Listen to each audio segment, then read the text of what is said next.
이야기 찬양. 나의 갈 길 다 가도록. 페니 크로스비.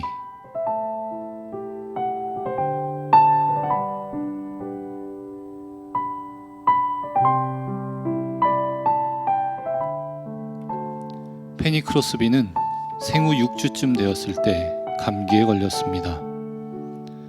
의사는 감기 때문에 불어오른 눈을 눈병으로 착각하여 매운 겨자로 만든 연고를 처방해 주었습니다. 이 일로 크로스비는 시력을 완전히 잃고 평생 어둠 속에서 살아야만 했습니다. 그러나 크로스비가 예수님을 영접했을 때 그녀의 삶은 전혀 다른 인생으로 바뀌었습니다. 비록 눈앞은 캄캄했으나 영혼의 빛 대신 주님과 동행하며 살게 된 것입니다.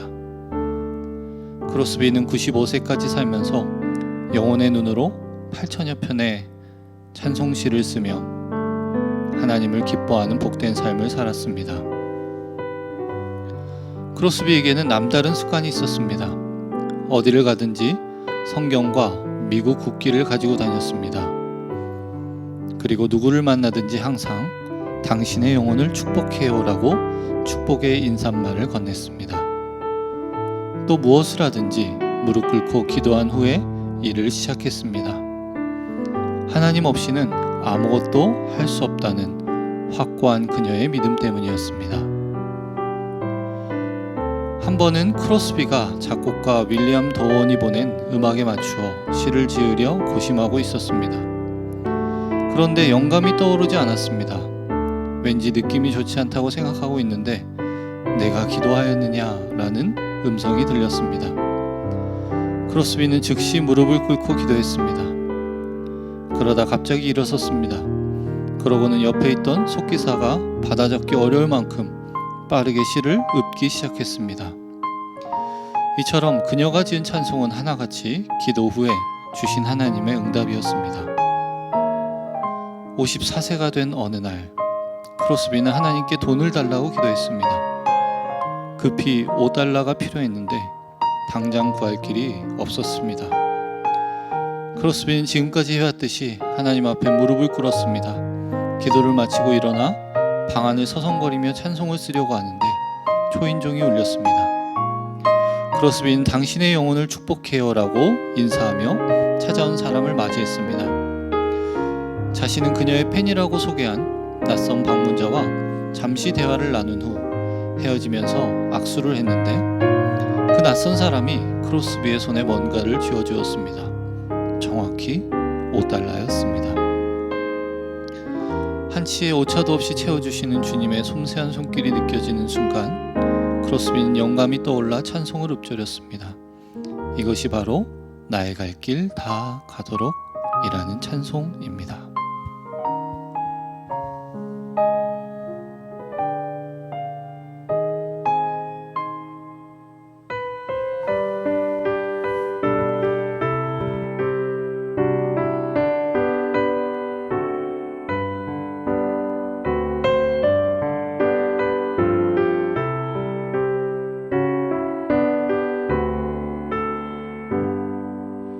나의 갈 길 다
오늘은 구약의 제사 중에 소제에 대해서 살펴보겠습니다.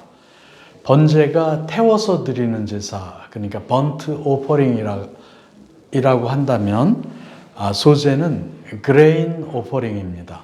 즉 곡식으로 드리는 제사라는 것이죠. 우리가 그 한자말로 소제를 보기 때문에 그런데 이 소자가 본디소, 바탕소 이런 의미를 갖고 있어요. 그래서 고기를 드리지 않는 제사다. 고기를 쓰지 않았다는 그런 의미로 한자는 소자를 썼어요. 소제의 소자를. 이 소제는 특징이 있습니다. 그러니까 무엇이냐면 피를 뿌리지 않는 제사입니다. 그리고 곡식에 가루를 드리는데 가루만 드리는 게 아니고 부친 것도 드릴 수 있고 구운 것도 드릴 수가 있어요. 그러니까 모든 사람, 아무리 가난한 사람이라도 하나님 앞에 드릴 수 있는 제사가 바로 이 소제라는 것입니다.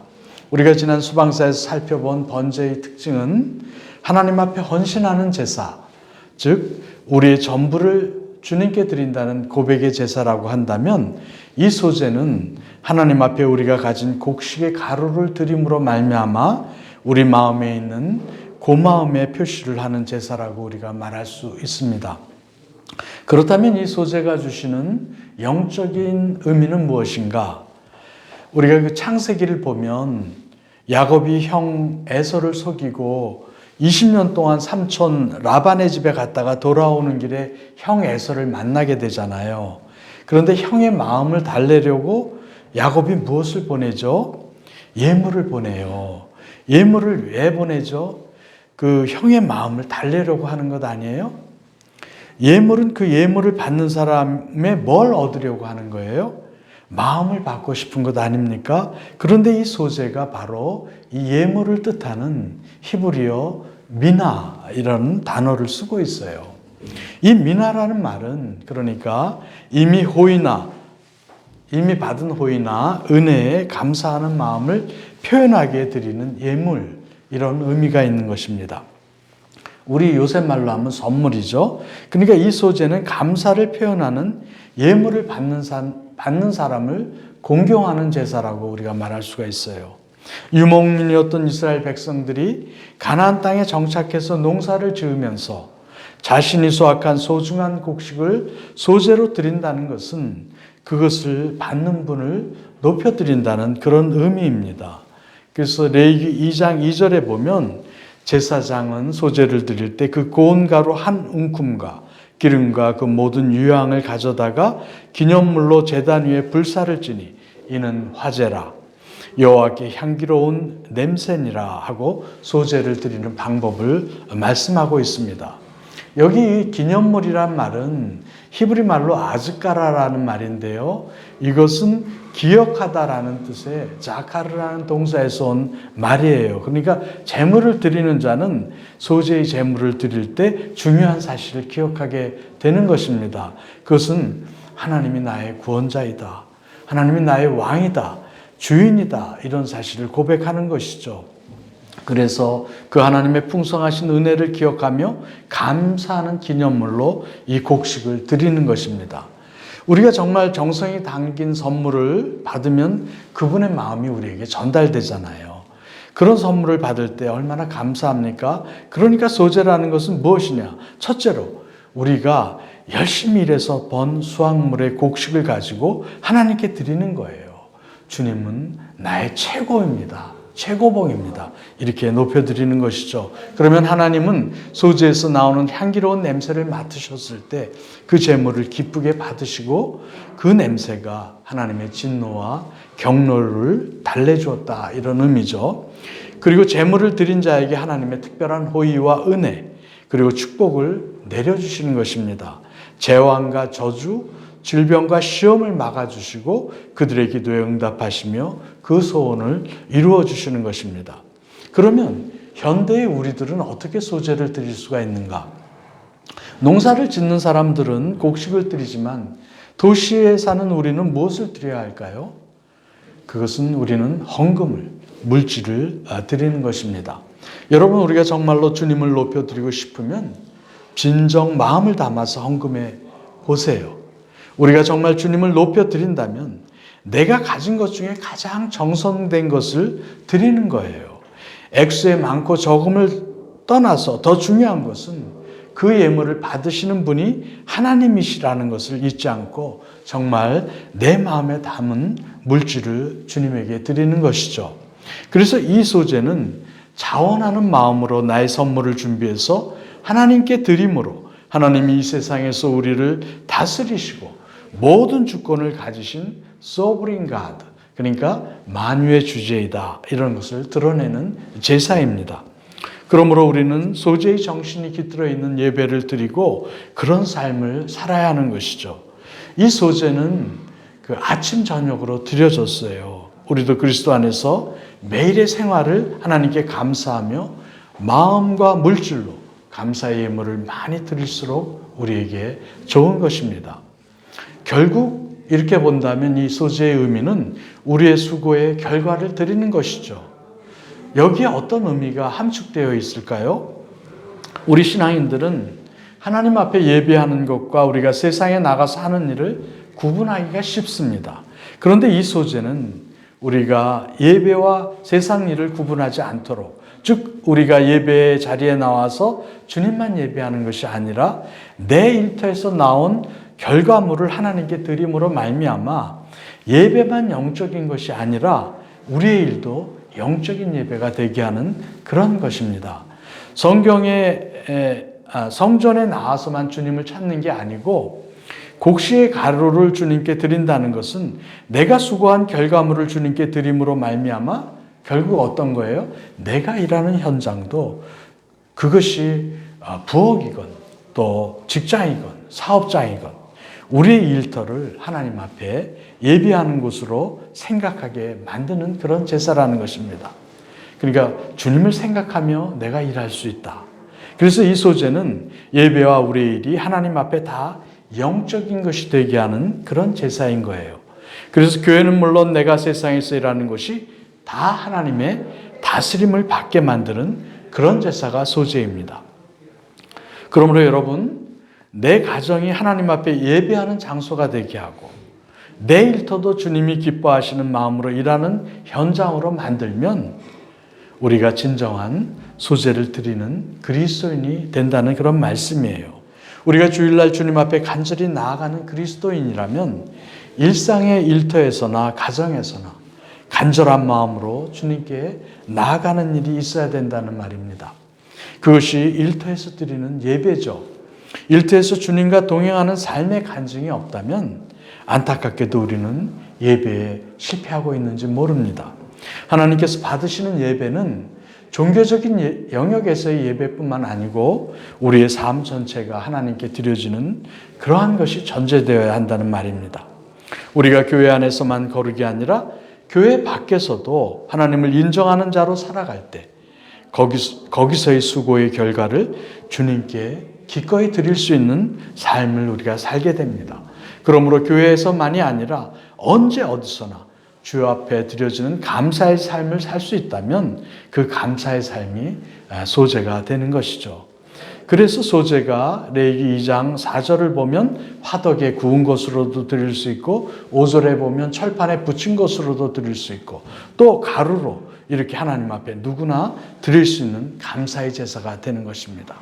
그래서 이 소재는 앞에서도 얘기했지만 누구나 성전에서만 예배자가 아니라 세상에서도 예배자가 되게 만드는 그런 제사가 되는 거예요. 이 소재는 구약시대에 두 가지 방법으로 드려졌습니다. 첫째로 화목제나 번제를 드릴 때 그것과 함께 드리는 보조제사로 드려졌어요. 짐승을 바치는 제사와 함께 드리면서 더불어서 감사하는 제사를 곡식과 함께 드리는 제사로 드려진 것이죠. 두 번째로 많은 사람들이 감사한 것이 있을 때 하나님 앞에 따로 독립적으로 곡식의 곡물의 제사를 가지고 나가서 그러니까 드렸던 제사가 소재입니다. 그러니까 두 가지 방법으로 누구나 드릴 수 있는 겁니다. 감사는 누구나 할 수 있는 거잖아요. 그 다음에 레위기 2장 13, 16절 같은 데를 보면 첫 이삭의 소재를 여호와께 드리거든 이렇게 말씀하고 있어요. 즉 우리가 농사를 져서 첫 열매, 첫 이삭을 하나님 앞에 드리고 싶을 때 소재를 드리라고 성경은 말하고 있는 것입니다. 여러분, 농부에게 첫 이삭은 첫 열매죠. 첫 열매는 하나님의 것이라고 성경에서 말씀하셨잖아요. 그것을 드릴 때, 첫 이삭을 드릴 때 그것을 가지고 온 사람들의 마음은 어떠하겠습니까? 하나님, 농사의 열매가 있게 해주셔서 정말 감사합니다 라고 하는 감사의 마음을 반드시 가지고 나오지 않았겠습니까? 저는 사실 농사를 해본 경험은 없어요. 그런데 우리가 복숭아나 사과나 배나 논밭의 곡식의 첫 열매라고 하는 것이 한꺼번에 다 익는 게 아니잖아요. 복숭아나 사과나 배 등은 딸 때 따야죠. 미리 따면 맛이 들지 않고 또 늦으면 흐물흐물해집니다. 그래서 그 당도가 적당히 올랐을 때, 그러니까 요즘식으로 말하면 출하하기 좋을 때 따야 하는 건데요. 그러면 처음 익기 시작해서 나올 때 수확하는 것이니까 첫 열매라는 것은 풍성한 수확을 다 본 후에 하는 게 아니라 처음 것이 익었을 때 드리는 거예요. 그렇다면 현대를 사는 우리들은 어떻게 첫 이삭을 드릴 수 있을까요? 첫 이삭에 대한 것을 우리가 생각할 때 농부가 첫물을 수확할 때는 아마 농부로서의 감은 있었겠지만 아직 전체적인 수확이 풍성한지 아닐지는 완전히 모르는 것입니다. 그렇지만 그는 첫물로 감사를 드리는 거예요. 그래서 첫 이삭을 드리는 감사는 오늘날 우리에게 적응한다면 그것은 주어진 작은 것에 대해서 감사하는 것이다. 이렇게 우리가 이해할 수 있습니다. 여러분, 우리 모두가 주어진 환경에서 작은 것에 대해서 감사하는 마음을 가지시기 바랍니다. 과거에 우리가 직장에서 첫 월급을 타면 그것이 많을까요? 적을까요? 적죠. 그런데 첫 월급을 타고 불평하는 사람은 없잖아요. 첫 월급을 타면 부모님께 우리 시대에는 빨간 내복을 사드리곤 했습니다. 월급이 많아서 드리나요? 월급은 적지만 지금까지 우리를 키워주신 부모님께 감사하는 그런 감사의 고백으로 드리는 것이죠. 여기까지 키워주신 것에 대해서 감사의 마음을 표하는 것이죠. 오늘 수방사를 보시는 모든 성도님들의 상황은 아마 다 다를 것입니다. 적어도 어떤 분은 자기 안에 감사할 수 없는 것을 가지고 있을 거예요. 그런데 그런 것만 생각하면 원망될 수도 있고 불편할 수도 있지만 이미 우리에게 주신 작은 것들에 대해서 감사하고 살아간다면 아마 우리의 삶이 주님이 주시는 평안 안에 거할 줄 믿습니다. 그런데 여러분, 감사에도 등급이 있어요. 레벨이 있다는 말이에요. 성경이 이것을 우리에게 자주 말씀하고 있습니다. 어떤 것이 하나님께 드리는 진정한 감사일까? 잘 될 때 감사하는 것은 하나님을 몰라도 할 수 있는 것입니다. 흉년이 되어도 감사할 수 있겠는가? 잘 될 때는요, 하나님을 모르는 사람도 다 감사하죠. 진정한 감사는 안 될 때도 감사할 수 있는 게 진정한 감사라는 거예요. 어려운 일이죠. 그러나 우리가 감사는 믿는 자로서 포기할 수 없는 것입니다. 왜냐하면 이것은 하나님이 어떤 분이시냐, 하나님이 어떤 분이시라는 것에 대한 신뢰에서 나와야 할 수 있는 것이기 때문에 그래요. 그래서 여러분, 작은 것에 대한 감사가 마음에서 나오는 것이라면 인생이 안 될 때 하는 감사는 믿음에서 나와야 하는 것입니다. 여러분, 아멘이세요? 상황이 안 좋을 때도 감사할 수 있다는 말은 이 상황을 하나님께서 다스리고 계시다는 것을 믿어야만 할 수 있는 그런 감사죠. 이것은 상황에 대한 감사가 아니라 하나님의 섭리와 인도하심을 믿기 때문에 우리가 감사할 수 있는 것입니다.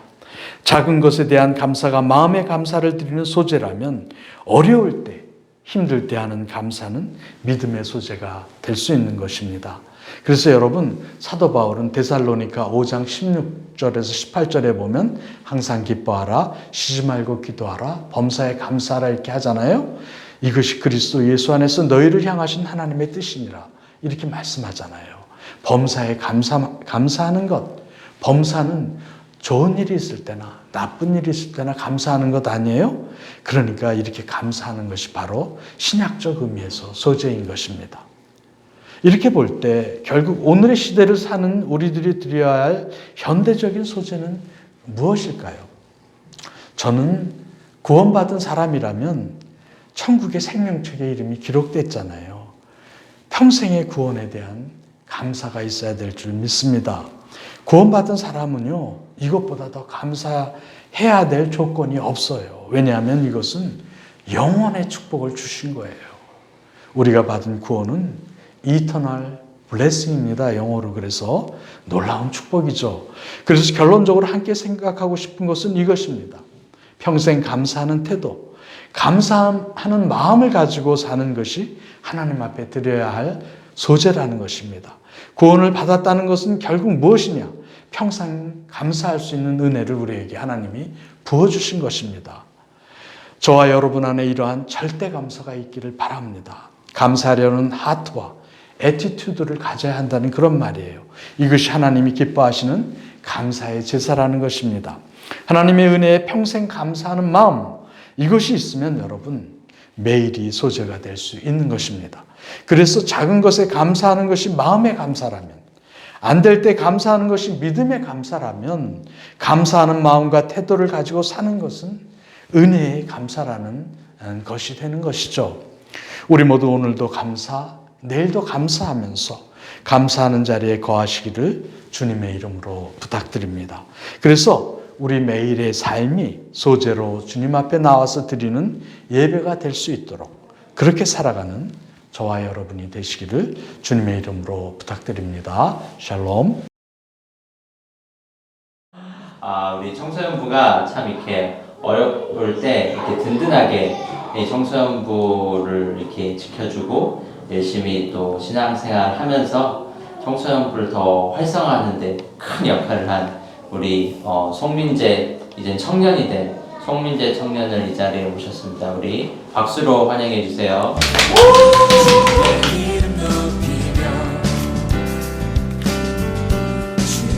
네, 안녕하세요. 제 이름은 송민재입니다. 요즘 제 근황은 이제 진로를 개척하는 과정에 있어서 굉장한 스트레스와 혹은 굉장히 바쁜 삶을 살고 있고, 또한 공부 또한 열심히 하고 있습니다. 네, 저는 부모님 따라서 이제 이 교회에 정착하게 되었고, 제가 초등학교 5학년 때까지는 이제 서울에서 신앙생활을 가족과 함께 하고 있다가 이쪽 분당으로 이사 오게 되면서 부모님께서 어느 교회가 나을지 고민하고 있는 찰나에 제 친구들 교회를 좀 알게 되었고, 그래서 같이 예배를 드리다 보니까 분위기도 괜찮고 성도님들도 괜찮은 것 같아서 여기에 신앙의 뿌리를 두게 되었습니다. 성도님이 괜찮았어요? 안 괜찮은 사람 없었고? 다 괜찮았어요? 대체로. 그럼 초등학교 때부터 신앙생활을 했죠? 저는 모태 신앙인데, 이 친구들 교회에서는 네, 초등학교 5학년 때부터. 5학년 때부터? 네. 그래, 그 친구들께 홈페이지에 가면 이제 초등학교 때 운동회 하던 모습들을 막 돌아다니고 그랬던 민재가 벌써 20살이 돼서 생각을 해봤는데 학교인 것 같아요. 학교? 네. 왜? 왜냐면 물론 이제 고등학교 마치고 이제 세상적인 학교에서 졸업은 했지만 또 이 주일 학교나 혹은 주일 봉사를 하면서 배웠던 점이 좀 더 좀 가치가 있었다라고 말씀하고 싶어요. 그래서 왜냐면 학교에서 배우지 못한, 예를 들어서 학교는 그냥 공부만 했다면 여기서는 어떤 봉사나 혹은 공동체 생활을 하면서 얻었던 유익이 더 많았던 것 같아요. 예를 들어서 제가 지금 찬양팀에서 드러머로 섬기고 있는데, 이 찬양팀을 섬기면서 그리고 청소년부에서 임원 활동을 하고 또 이제 청년부에서 지금 일원으로서 활동을 하고 있지만, 이 공동체 생활을 하는 게 저에게 가장 유익이고, 또한 어떠한 조직에 들어가서 혹은 후에 사회 조직에 들어가서 이러한 경험들이, 교회에서 있는 경험들이 저에게는 좀 가치가 있는 경험이라고 생각하고, 네, 그렇게 생각하고 있습니다. 제가 좀 걱정이 많은 편이에요. 미래에 대해서나 어떤 일 하기 전에. 근데 제가 고등학교 있을 때, 그리고 현재도 마찬가지지만 굉장한 진로에 대한 고민을 가지고 있고 지금도 가지고 있는데 어느 날 공부하면서 유튜브로 찬양을 이어폰을 끼고 듣고 있는데 하나님이 찬양으로서 은혜를 주시더라고요. 그래서 그 찬양의 가사가 내가 알지 못하고 내가 느끼지 못해도 하나님이 일하고 계시고 하나님이 이끌어 가실 거라는 그러한 내용의 가사인데 그게 마음에 너무 와닿더라고요. 공부하는데 좀 감동이 있었달까? 그래서 그거에 대해서 하나님은 좀 길을 만드시는 분이고 인도하시는 분이라는 게 좀 그렇게 표현하고 싶어요. 제게 하나님은.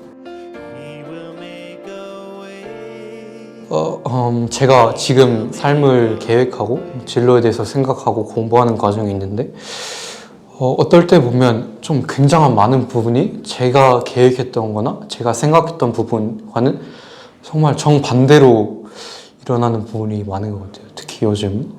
그래서 그런데 신앙생활을 하다 보면 좀 하나님이 어차피 인도해 주실 것이고 하나님이 어차피 결과를 책임져 주실 거라는 뭐라지 세상 사람들이 모르는 믿음 같은 게 있어가지고 그런 거에 대해서 굉장한 평안을 느끼는 것 같아요. 왜냐하면 사람들은 예를 들어서 A라는 플랜을 가지고 있으면 A라는 플랜이 안 됐을 때 굉장히 당황하고 혹은 다시 재편성을 하는데 굉장한 불안을 가지고 있는데 저 같은 경우는 어차피 그 과정 동안 하나님의 계획의 일부라는 좀 생각을 가지고 있기 때문에 어차피 결과는 똑같은데 이게 제가 생각하는 과정이냐 아니면 하나님이 생각하는 과정이냐에 대해서 있는데 신앙을 가지고 있다 보니까 이제 하나님의 계획을 좀 더 완벽하다고 믿고 그 계획을 좀 더 따라가려고 생각하고 좀 기도하다 보니까 네, 그런 평안이 제 마음속에 좀 있는 것 같습니다. 유학을 준비하고 있는데 이게 어떻게 될지는 모르겠지만 하나님이 이끄시는 대로 가려고 하고 있고 또 이에 맞춰서 영어 공부나 또한 필요한 것들을 경험을 쌓거나 어떠한 학과를 찾는 데 있어서 굉장한 노력을 하고 있습니다. 항상 맡은 자리에서 최선을 다하시고 또한 노력하시는 부분에 있어서 그게 보이든 보이지 않든 그게 굉장히 제가 생각했을 땐 굉장히 감사하다고 생각하고 있어요. 왜냐면 제가 이제 사회 초년생이고 또한 어떠한 이제 사회에 첫 발을 디디는데 인생의 선배로서 이게 좀 집사님들이나 혹은 청년부의 형 누나들을 보면 좀 굉장히 좀 대단하다는 생각이 들어요. 왜냐면 제가 생각했을 때는 굉장히 어려워 보이는 일들을 좀 척척 해내는 걸 보면 좀 네, 대단하다는 생각이 들고 그거에 대해서 굉장히 감사하다고 표현하고 싶고 네, 이제 2022년 새해가 밝았으니 새해 복 많이 받으시고 또한 이번 한 해 굉장히 하나님 안에서 굉장한 은혜를 같이 받았으면 좋겠습니다. 감사합니다.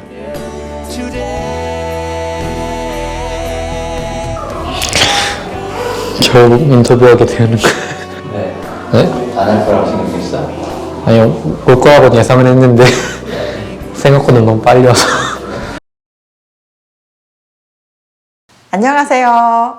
네, 오늘도 저와 함께 즐겁게 운동 시작하실게요. 네, 앞에 거두절미하고 바로 몸치기로 들어가겠습니다. 음악 주세요. 네, 오른쪽부터 쳐서 올라갈게요. 손은 동그랗게 해서 안쪽 공간을 만들어 주세요. 팔 안쪽.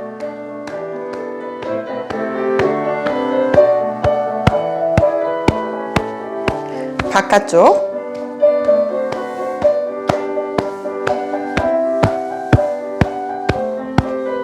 아래쪽.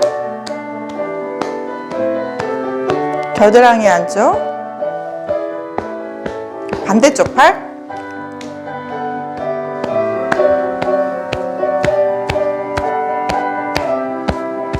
팔 안쪽,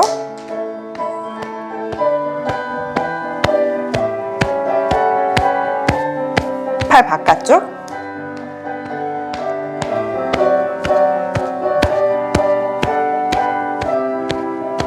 아래쪽, 겨드랑이 안쪽, 상체 전체 다 두들겨 주세요.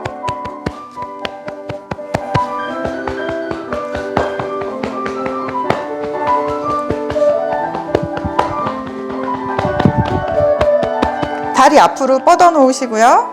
발목 바깥쪽부터 쳐서 올라올게요. 엉덩이 뒤에까지. 한 번 더.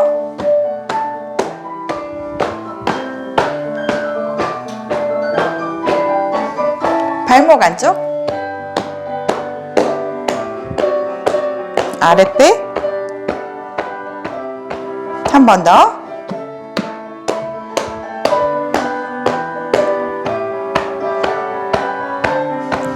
네, 안쪽부터 쓸어 올릴게요.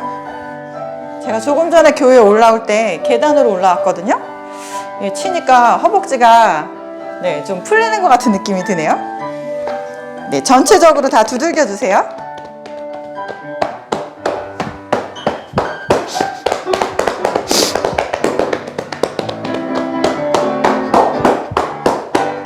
자, 이제 스트레칭 들어가겠습니다. 호흡 깊게 해주시고요. 허리 반듯하게 세울게요. 오른쪽으로 고개 지그시 내리겠습니다.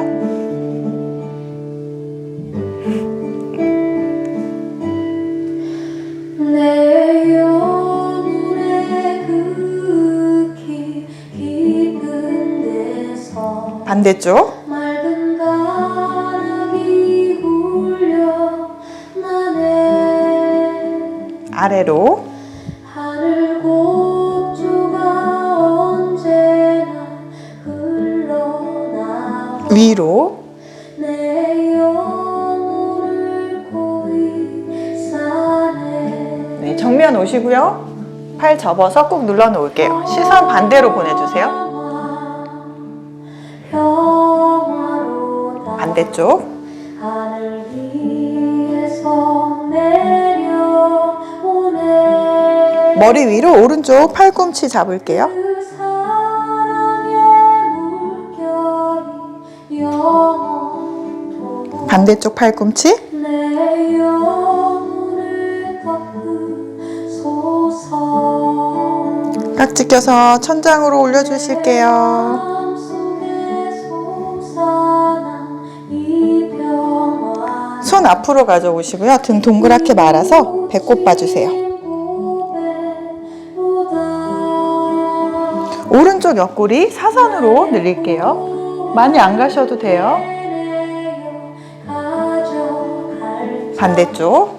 그 아무도 없으리라. 네, 팔 내리시고 오른쪽 다리 들어서 무릎 펴시고 발끝 당길게요. 평화로다. 옆으로 접어 놓으시고요. 호흡해 주세요. 내려오네. 반대쪽. 발끝 당겨서 무릎 펴 주세요. 영원토록 옆으로. 내 영혼을 덮으소서. 네, 다리는 이제 편안하게 두시고 손 앞으로 모았다가 뒤로 활짝 열어주세요. 팔꿈치 최대한 뒤로 보내주실게요. 한 번 더.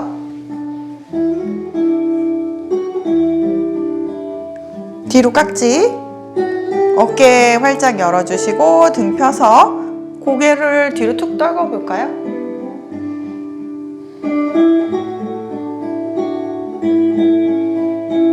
네, 정면 오시고요. 오른쪽 다리 들어서 무릎 위에 호흡 마셨다가 내쉬면서 상체 앞으로 살짝 기울여서 내려갈게요.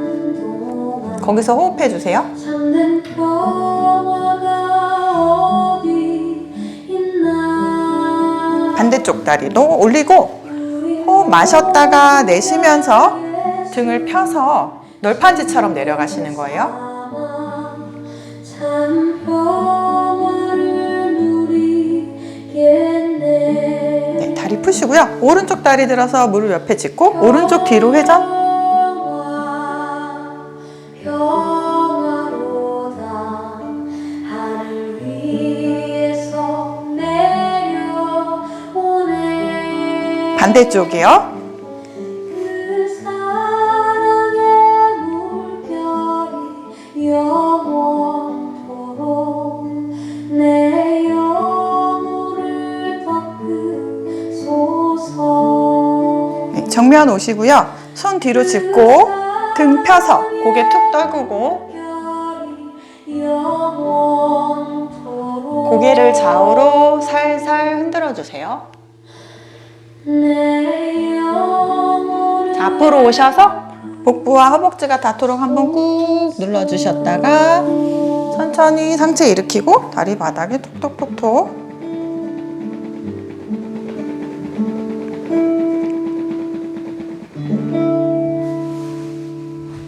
오늘은 제가 그동안 안 해봤던 동작을 2가지 정도 들어가려고 하는데요. 만약에 하시다가 조금 불편하시면 쉬었다 하셔도 돼요. 자, 먼저 옆으로 눕겠습니다. 제 몸이 매트 뒤에 선이랑 똑같이 일자를 이루고 있을 건데요. 자, 손 앞으로 이렇게 짚으시고 균형 잡으신 다음에 다리를 들어서 저 매트 사선 쪽으로 갖다 놓을 거예요. 그리고 이 옆구리가 그냥 이렇게 편하게 처지지 않도록 네, 옆구리를 잘 잡아주세요. 그리고 위에 있는 다리 발끝을 당겨서 골반 높이까지 다리를 들어줄게요. 네, 여기서 운동하실 거예요. 자, 요거 옆구리와 관계된 운동인데요. 자, 위로 이렇게 들었다가 내릴 거예요.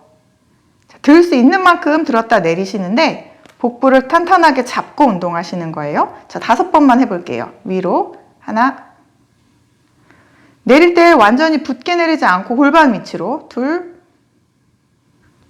더 올리셔도 가능하신 분은 더 올리셔도 좋은데요. 이 동작을 연속으로 하다 보면은 골반에 쥐가 나시는 분들이 있어요. 그래서 저는 많이는 안 하고 넷, 5, 네, 이 위치에서 앞으로 2번을 차실 건데요. 2번 찼다가 하나, 둘 찼다가 발끝을 길게 뻗어서 제자리로 돌아올 거예요. 자, 요거 4번 갈게요. 하나, 둘, 빼.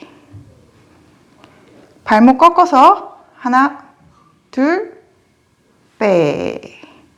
마지막 발목 당겨서 2번 차시고 발끝을 펴서 되돌아오시는 거예요. 자, 이제 다리를 내리겠습니다. 반대쪽 방향 가도록 하겠습니다. 우리 성도님들은 그냥 제자리에서 뒤집으시면 되는데요. 저는 카메라가 앞에서 있어서 이렇게 위치를 바꿀게요. 먼저 다리서부터 옆선을 뒤에 매트에다가 맞춰주시고 다리를 들어서 사선 쪽에다가 모아주실게요. 자, 발목을 살짝 꺾어서 위에 있는 다리 골반 위치로 들어 올리고 위로 5번 들었다 내리겠습니다. 옆구리 완전히 처지지 않도록 탄탄하게 잡아주세요. 하나,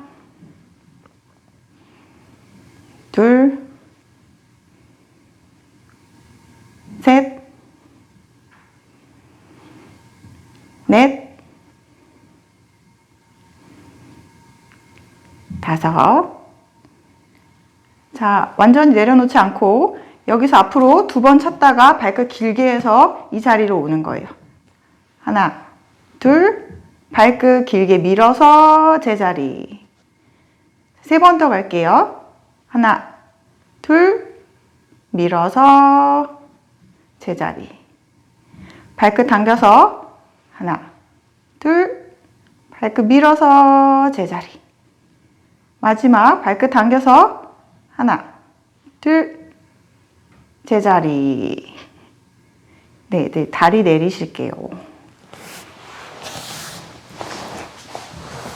오늘은 옆구리 관련된 운동을 이렇게 간단하게 해봤는데요. 다음번에는 이 동작과 이어지는 동작으로 몇 가지 동작을 좀 더 해보도록 하겠습니다. 지금 옆구리, 엉덩이, 이 옆쪽 엉덩이를 쓰셔서 약간 통증이 좀 있을 수 있거든요. 그래서 마지막 스트레칭 하나만 할게요. 다리 앞으로 이렇게 하나 뻗으시고 뒤로 뻗으셔서 잠깐만 요대로 있을게요. 하나, 둘, 셋, 넷, 다섯, 여섯, 일곱, 여덟, 아홉, 열. 다리 바꾸겠습니다. 하나, 둘, 셋, 넷, 다섯, 여섯, 일곱, 여덟, 아홉, 열. 네. 오늘은 여기까지 하겠습니다. 수고하셨습니다. 안녕하세요. 가볍게 걷는 기독교 문화 산책의 제임스 송입니다. 오늘은 지난주에 이어 엘 그레코의 작품들을 살펴보도록 하겠습니다. 혹시 여러 작가들이 그린 목자들의 경배 혹은 동방박사들의 경배를 주제로 한 그림들 중에 공통적으로 등장하는 동물들이 있다는 사실을 알고 계신가요? 우리는 흔히 예수님께서 베들레헴의 마구간에서 태어나셨다고 알고 있습니다. 그래서 그곳에 말이 있지 않았을까 하는 생각을 하곤 합니다. 그러나 성경에는 태어나신 아기 예수께서 강보에 쌓여 구유, 즉 염을 통해 누이셨다고만 적고 있을 뿐 그것이 어떤 짐승을 키우던 장소인지는 말하고 있지 않습니다. 사실 1세기경 당시 일반 유대인들이 말을 사육하였다는 것은 매우 의심스러운 일입니다. 말은 주로 전쟁이나 왕족들이 타는 동물로 일반인들이 소유할 수 없는 아주 값비싼 동물이었습니다. 그래서 구약 성경 시대 당시 유대인들의 흔한 직업인 목축업에 등장하는 동물들은 양, 염소, 그리고 나귀 등입니다. 그래서 예수님의 탄생 장면을 담은 그림들에는 주로 말이 아니라 소와 나귀가 등장합니다. 우리가 살펴봤던 그림들을 다시 한번 살펴보실까요? 동일하게 소와 당나귀가 등장합니다.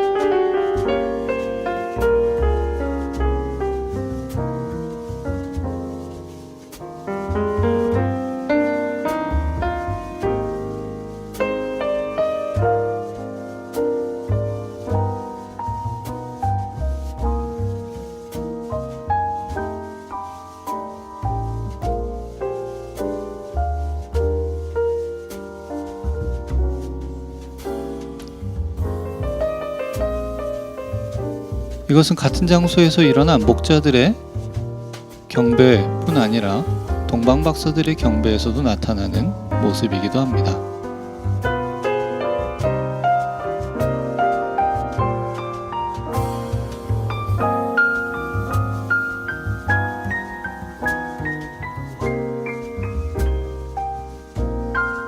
그렇기 때문에 엘 그레코의 그림에서도 이것은 동일하게 나타나는 현상입니다. 가운데 부분을 한번 확대해 보겠습니다. 그림 가장 왼편에 당나귀가 등장하고 있고 중앙 아래쪽에 소의 뒷모습이 그려져 있습니다. 실제로 교부 오리게네스는 예수님의 탄생 장면에 소와 나귀가 등장하는 이유를 이사야서 1장 3절을 근거로 제시하고 있기도 합니다. 소는 그 임자를 알고 나귀는 그 주인의 구유를 알건만은 이스라엘은 알지 못하고 나의 백성은 깨닫지 못하는도다 하셨도다. 이것은 짐승 우리에 있는 소와 나귀조차도 이스라엘의 왕으로 나신 예수님을 알아보았으나 이스라엘 백성들은 알아보지 못하였다는 것으로 해석하는 그의 견해를 담고 있습니다. 더 나아가 오리게네스는 레위기에 나오는 구절을 들어 정한 동물인 소를 유대인으로 부정한 동물인 나귀를 이방인을 상징한다고 말하기도 하였습니다. 그리고 니사의 그레고리는 이런 오리게네스의 의견에 동의하며 소와 나귀의 상징을 이렇게 해석하고 있습니다. 소는 유대인들이 멍에처럼 묶여있는 율법을, 나귀는 우상 숭배의 짐을 지고 다니는 이교도를 상징한다. 유대인과 이방인을 짐과 멍에에서 해방시킨 하늘 아기가 바로 소와 나귀 사이에 누워있다. 이렇게 오리게네스와 니사의 그레고리를 지나면서 소와 당나귀가 각각 유대인과 이방인을 상징한다는 것은 고착화되었습니다. 특별히 목자들의 경배라는 주제를 그린 그림 중에서 제가 엘 그레코의 그림을 택한 이유도 여기에 있습니다. 엘 그레코는 제가 말씀드린 이 소와 나귀가 상징하는 전통을 이용하여 그레코 자신이 살았던 시대, 즉 1596년도 그림 안에 당시의 시대적인 메시지를 숨겨 놓았기 때문입니다. 1596년도의 그림은 그림의 탄생 장면을 확대해 보면 거의 비슷한 곳에 있는 좌측 중간 부분의 당나귀가 보이실 것입니다. 그런데 소의 모습이 어디 보이고 있나요? 물론 소의 모습을 완전히 그가 생략한 것은 아닙니다. 제가 빨간 네모로 쳐놓은 것을 보시면 모든 등장인물들의 맨 뒤쪽에 희미하게 가운데서 태어나신 예수 그리스도의 사건과는 관계없는 모습으로 그려져 있습니다.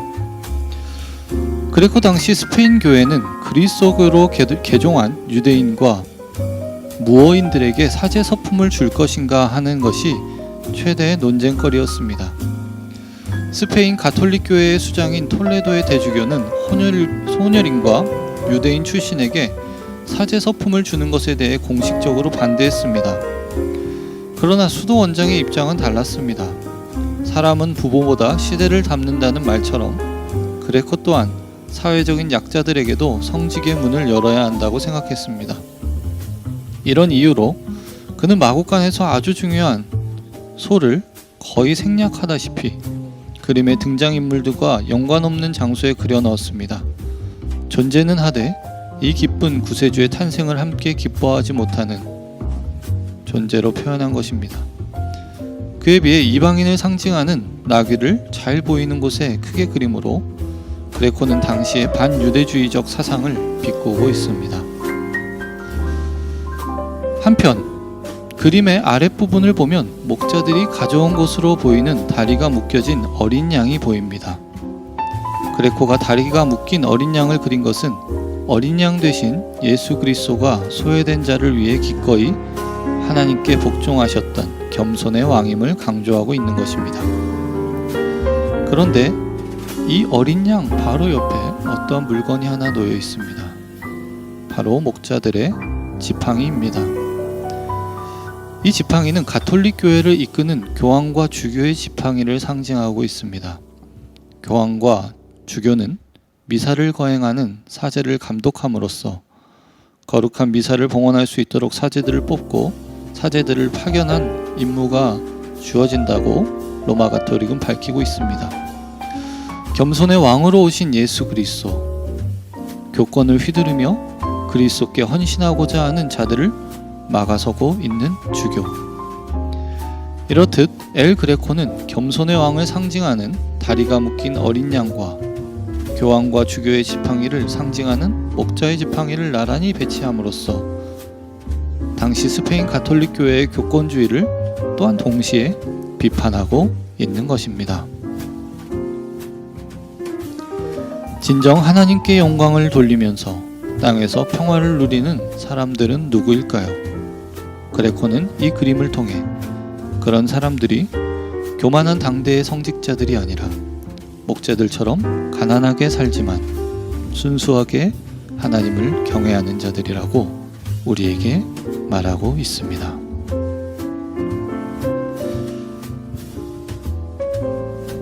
가볍게 걷는 기독교 문화 산책, 오늘 준비한 내용은 여기까지입니다. 함께 해주셔서 감사합니다.